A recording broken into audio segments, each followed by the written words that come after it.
अस्सलामु अलैकुम dear viewers. हमारा आज का टॉपिक है, अगर नापाक कपड़ों की नमी यानी तरी पाक कपड़ों को लग जाए तो क्या वो भी नापाक हो जाते हैं।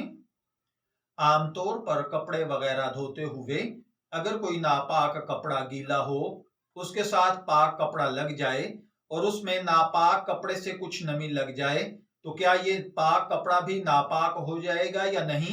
या इसी तरह अगर पाक कपड़ा गीला है और खुश्क नापाक कपड़े से लग जाए तो क्या नापाक होगा या नहीं।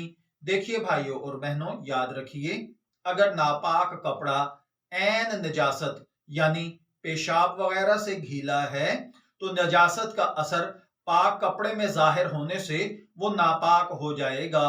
और अगर नजासत ऐन नहीं है यानी नजस पानी से भीगा हुआ हो तो इसमें दो कौल हैं।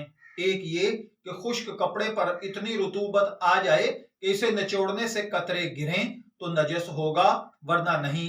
दूसरा कौल ये है, अगर नजस कपड़ा इतना भीगा हुआ हो कि निचोड़ने से कतरे गिरें तो इसकी रुतूबत से खुश्क कपड़ा नापाक हो जाएगा, अगरचे इस खुश्क कपड़े से कतरा न गिरे।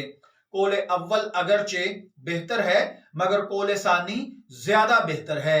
अगर पाक कपड़ा गीला नापाक खुश्क के साथ लग जाए तो यह नापाक नहीं होगा। दोबारा समझ लीजिए, अगर पाक कपड़ा गीला नापाक खुश्क कपड़े के साथ लग जाए तो यह नापाक नहीं होगा। अलबत्ता अगर इतना गीला हो कि उसका पानी खुश्क कपड़े को भी ऐसा तर कर दे कि दोनों की रुतूबत बराबर दिखाई दे तो पाक कपड़ा भी नापाक हो जाएगा। मैं दुआ गो हूं कि अल्लाह ताला हमें इन बातों को समझकर इनके मुताबिक अमल करने की तौफीक अता फरमाए। शब्बीर अहमद को इजाजत दीजिए, फिर हाजिर होंगे किसी नए टॉपिक के साथ। तब तक के लिए अल्लाह हाफिज।